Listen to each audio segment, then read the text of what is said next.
Hello, I'm Romulo T. Shantred and welcome to my YouTube video.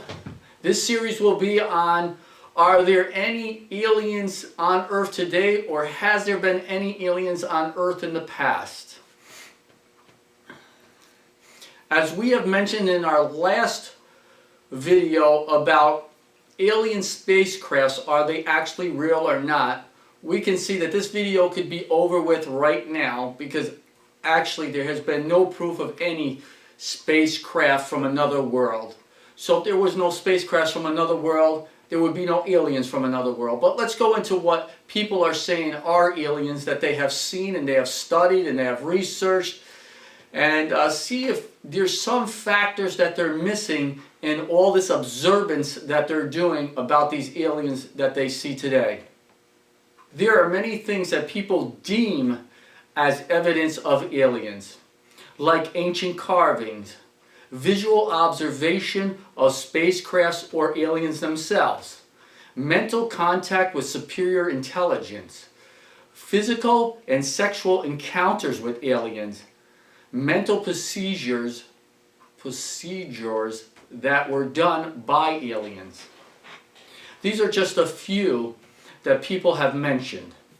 So let us look at some of them. Ancient carvings.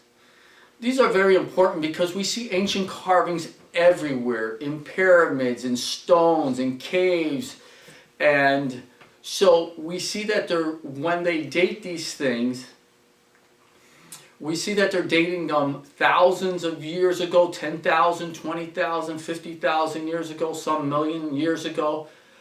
But are they actually carbon dating the writing or the picture, or are they carbon dating the thing that they're written on? See, that's the important part. A stone is thousands of years old. A brick, a building brick, millions of years old that they carved out to make these pyramids. So yes, the carbon dating is correct. Millions of years ago, brick. But what they're carved on, see, they can't carbon date the scratches in there that they're stating that they're carbon dating. So we can see that there is no evidence of any carvings that they have. So when we realize how old the carbon dating is, we see that yes, the bricks, the rocks, whatever structure that they're using to build these things are ancient materials, but they're not the pictures or the fabrics or anything else that they're using are millions of years old, as they know that to be true. But to make the TV series or whatever they're looking at, to make it look like yes, we have done carbon dating to it, it's fascinating how old it is. They are carbon dating the brick, not the scratches or the pictures. They make you, this is the problem with the way they make you think about civilization 1,000 years ago. They make you think that these people had no imagination. They see birds flying, an aircraft. They make a picture of a bird. All of a sudden, it's an airplane. They see different kind of animals. We've seen many kinds of documentary stories which they show people dressing up like animals, like trees, like everything. So people carved them out. All of a sudden today, these were aliens. Half bird head, half human. You know, they did worship certain animals because of the abilities that they had. So they thought they were special, you know. Eagles could see like hundreds of miles away, you know, leopards fast as lightning, you know. All of a sudden, it's just like like kids today. They see people on TV, cartoon people, strong ones. They want to be the strong fighter, the Hulk, or Wolverine, or they see the Power Rangers. They want to do karate, and so we see they had imagination. Kids today have imaginations just like back then. It's not just kids with imagination. That's the problem that they're not really realizing. Adults have imaginations too. As we can see with the development of science today, it started out with an imagination, with an with an imagination to make these things possible. You have to dream them before they can work. So we can see that ancient people in the past probably hoped they could fly one day, saw how birds did, and so they built things like birds, and so through time some of the feathers were wiped out, so it looks like it was a straight, like this table. It's a straight flat surface because of the wings. Curves have been eliminated through hundreds and maybe even thousands, 1,000 years or 2,000 years. So then they think, wow, look, it was a plane or a rocket. Like when we see monoliths, you see ancient people have used bow and arrows, so they shot bow and arrows. So they make monoliths thinking someday we'll have a big enough bow and arrow to put a person in and shoot them up in the sky. And then people are like, these ancient theorists believe me, want to say, well, look, they've seen rockets flying in the air. These are, and this is the important thing, and I'm sorry, and this is why I have my editor, because I go from thing to thing when I think about them, and it's just so fascinating. Because, because what these these ancient theorists want to believe people do, which is really fascinating, is if you think about it though, if these alien technology people flew from millions of miles from, no, I'm sorry, trillions of miles from outer space, would they be showing us rockets and airplanes to fly? Would they be flying these superficial vehicles to their high-tech technology around the world? It's just utterly nonsense. I mean, it's just like, let me transport junk over there so we can fly around and show people that we have a flying capabilities of things that are so less technical than what we actually have. And so this is where they make up their stories. And so again, in ancient times, they had these stories also. If we use common sense, these things are not and never were from ancient technology. It was from the technology that they had at that time, seeing it how it could be in the future, flying a giant bird. If a bird is flying with their wings out, we can make something with the wings out and throw it, and it could fly like a bird. The monolith, a bigger arrow in the sky, we could fly to another moon, you know, I mean to the moon. That's a whole another story there. A lot of people today also speak about the pyramids. How could they have constructed pyramids the size that they are, where they are, how they're parallel to the universe, to different star patterns and stuff like that. And we know that there were many astronomers back then, that they were looking at the stars for signs, so they studied the stars, they knew where they were. Of course they could position it would be ridiculous to say you're looking up to the heavens and you're seeing these stars and you're worshiping these stars, that they couldn't align these pyramids, and again, a lot of these pyramids are positioned to the main stars in the sky, so they positioned these pyramids to them. They had astronomers, they had mathematicians, they had all the research that they needed to do all this. This was nothing supernatural. The supernatural thing that people don't realize is how they got these big bricks. How did they possibly get these bricks up there? And I will discuss this more when we discuss about the pyramids, how they got built and how they had communication with each other, because that's going to be fascinating in itself. But I want to just give you the motivation to help these people build these magnificent pyramids and how they were actually constructed. It's in 8 words. I will show you how they built these pyramids. 8 simple words.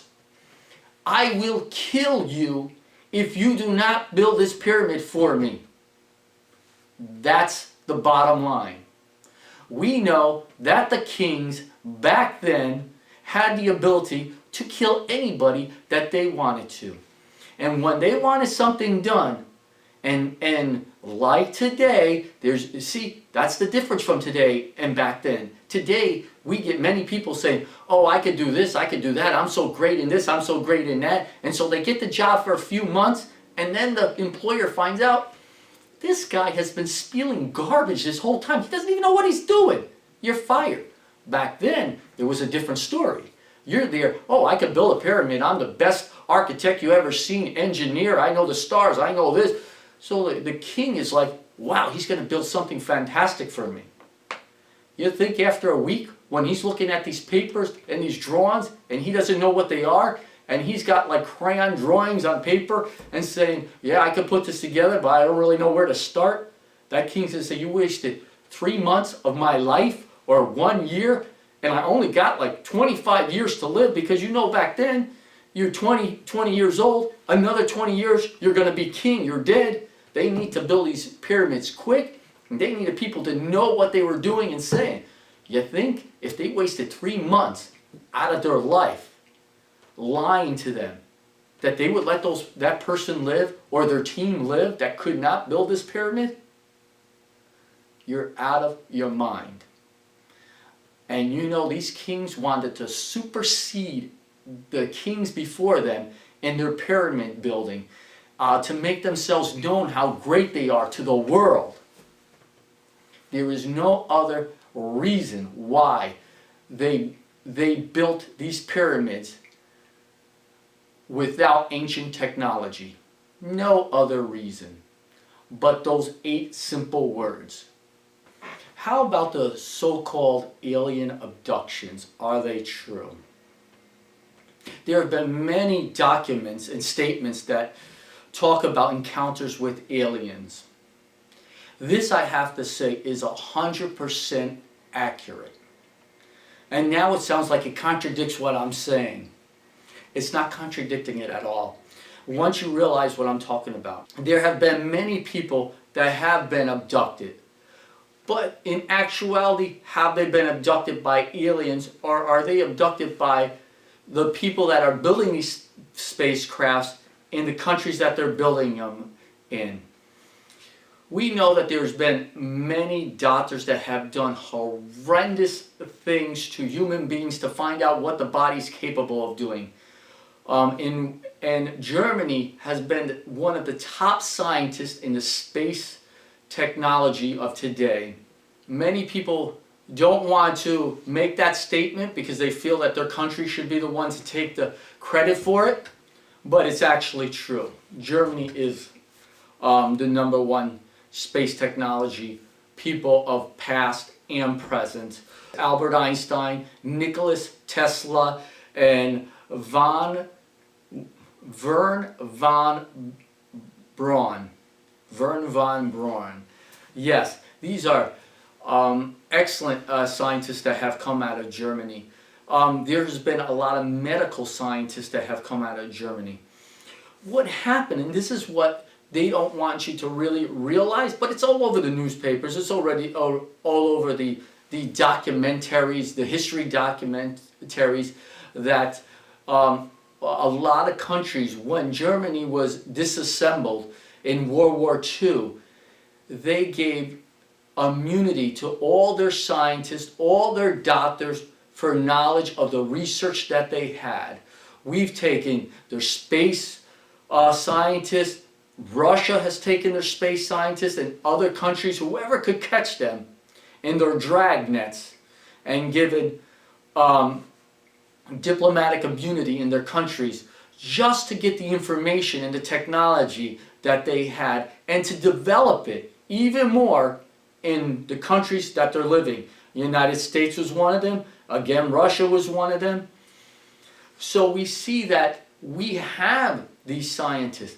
So after World War II, they saw all the horrendous things that were done to people. So the public would not tolerate people getting mutilated the way that they were. So how could they still proceed on doing these tests on people without anybody knowing? Wow, Germany's doing all these spacecraft technology. We have all these technologies that people don't know about. Well, let's just take all these people that are just walking around, that other people are not around, abduct them, and do all these tests on them. Who are they going to say did it? Nobody knows. You know, and this is the fascinating thing about mental telepathy. When they drug you out, and I don't know if you've ever been on drugs, the only time I've been on drugs is when I was in the hospital having an operation. So I know when you're on drugs, you really don't know where you are. Things look distorted, demented. And this is why I say never go on drugs, because you don't really know where you are. So what do these people do, these scientists do? You're seeing their heads distorted. They could wear a mask, and which is fascinating today. You can look on TV. They have masks that are made, you can't even tell if they're real or fake. People are getting on planes with masks, and they don't even know how old they are, or how the Chinese gentleman that did it a couple months ago or a year ago got on there like a 90-year-old man. The masks are so well done. So they're talking to each other. You're drugged up. You don't see these masks, lips moving, because there is no lips. So what other conclusion can you come to? They have no lips. I can hear them talking. They're communicating to me. Yeah, they are. They're talking through the mask. You're doped up. They're doing all these experiments on you. So, of course, you think that you're mentally having mental telepathy with them. You're not. They're speaking to you.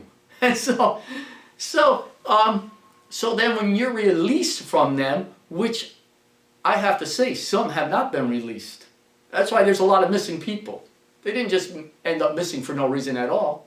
The ones that have been released have these fascinating stories of abduction, so they don't get in trouble, you know. And so that's why the medical procedures, a lot of times when they say that they were abducted and tests were on them, and now today doctors are doing these tests exactly like these UFOs have caught them and done them to them, we're doing the same procedures. Yes, that is true. Where do you think they got the experience in doing these? Where do you think that they got the knowledge of how the body will react to these things? Okay, and so now we say, well, that can't be true. Okay, so let's make reality reality. Let's throw in a couple countries.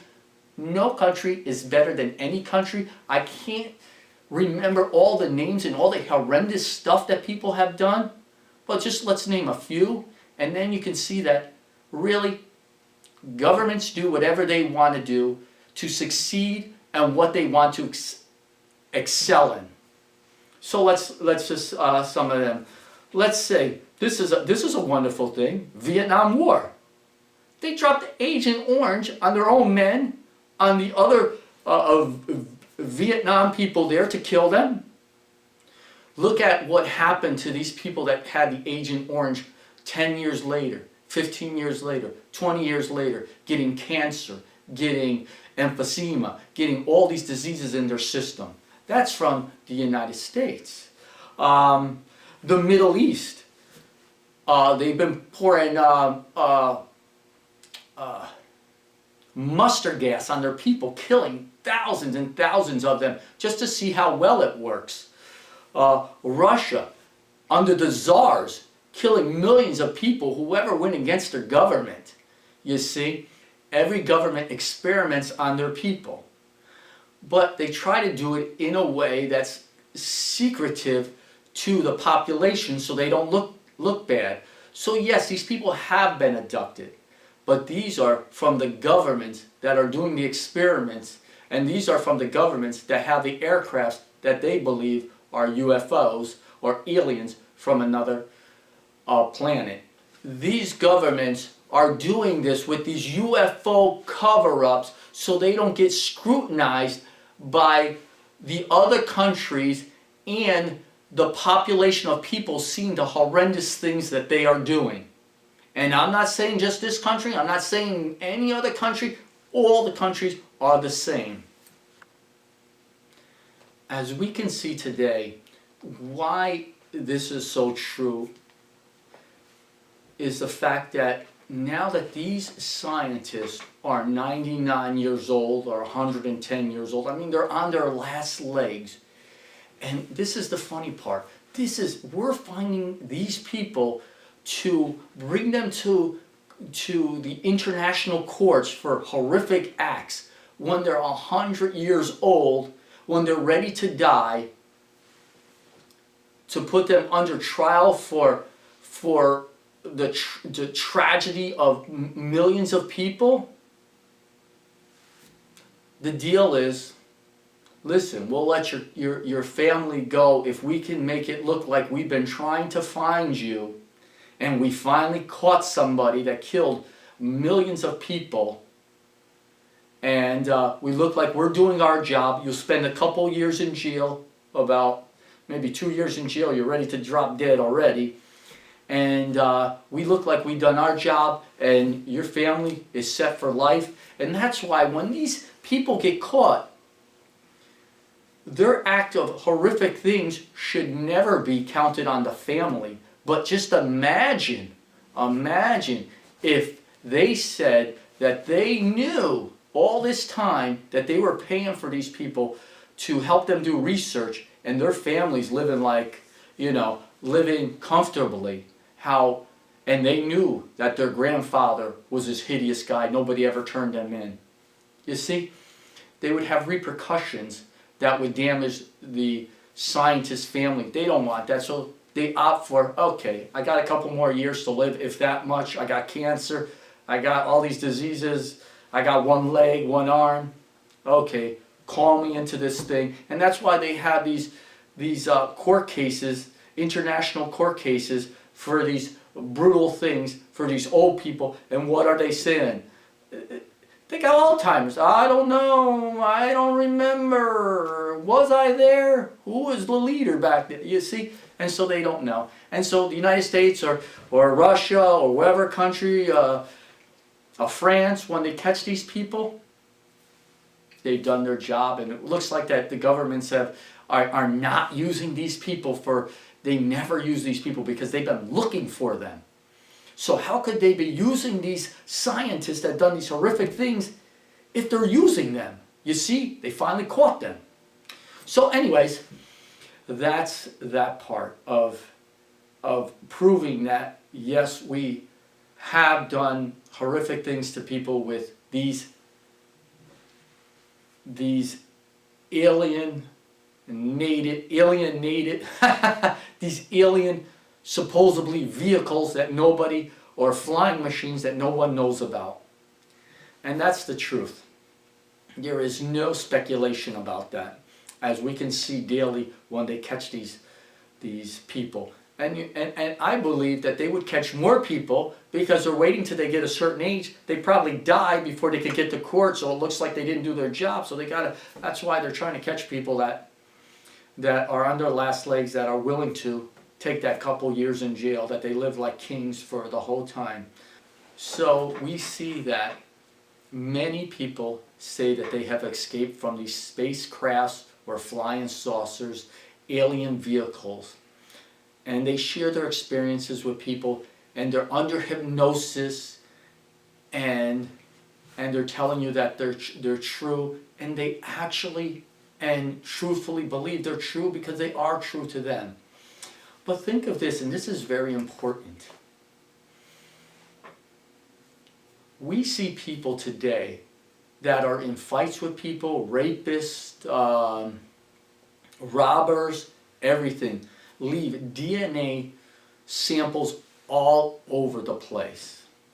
It's easy to assume and logical to come to the understanding that aliens that are in another atmosphere, another planet, another space zone would have different DNA than we do, different skin than we do, a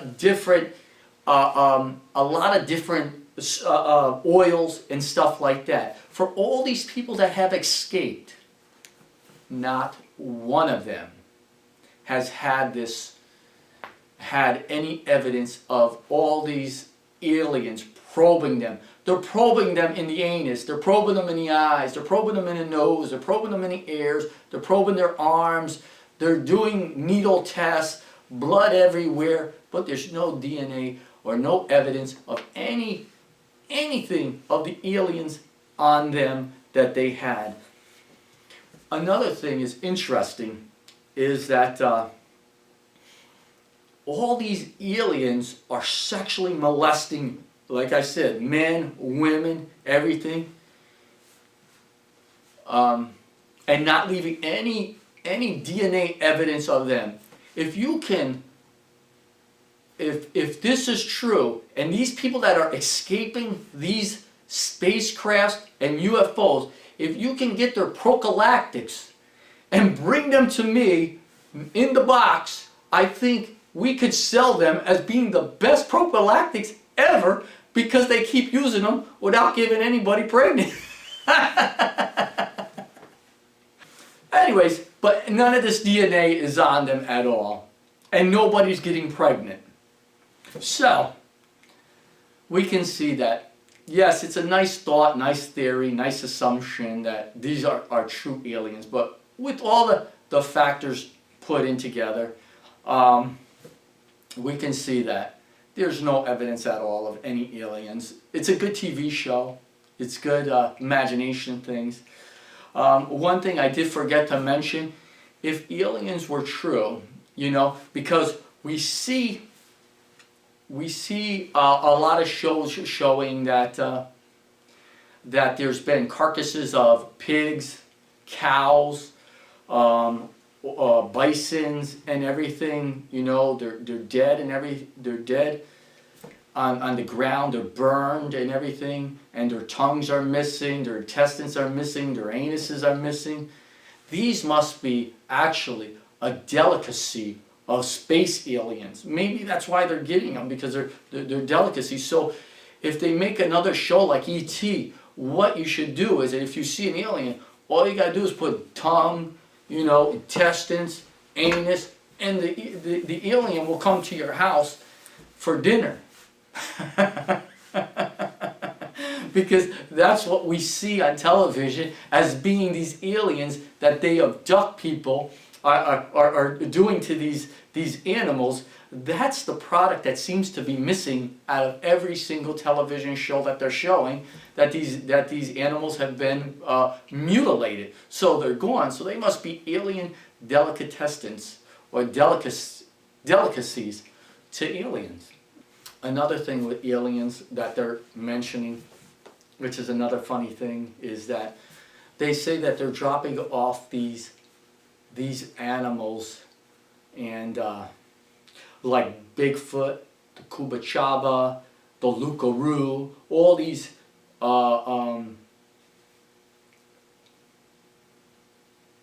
fictitious animals, and they use the Earth as a bathroom stopping spot, and then they take them back into the UFOs. So if there's, you know, if you can catch one of their animals, I'm sure they'll come back to get them, because I'm sure they love them as much as people love our animals. So thank you very much for coming to my YouTube video. My name is Romuald T. Shantret, and our next time we speak, we'll be talking about the pyramids, and did they have contact with each other around the world? We know around the world there's all sorts of pyramids with different countries, and we'll see if they had contact with each other and why they built the pyramids the way that they built them. It's a fascinating story that I think you'll be very interested with the reality of it.